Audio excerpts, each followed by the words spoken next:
स्वार्थे मित्र यदि भवति तन्नास्ति मित्र हि तस्मिन् दुष्टो संगो यदि भवति तन्नूनमायाति दुःखम्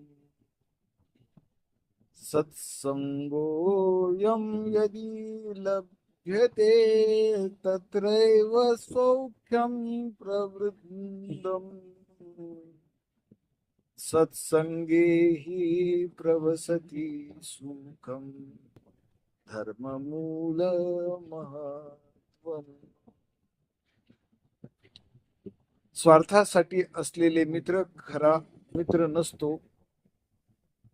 दुष्टाची संगत नेहमी दुःखच आणते.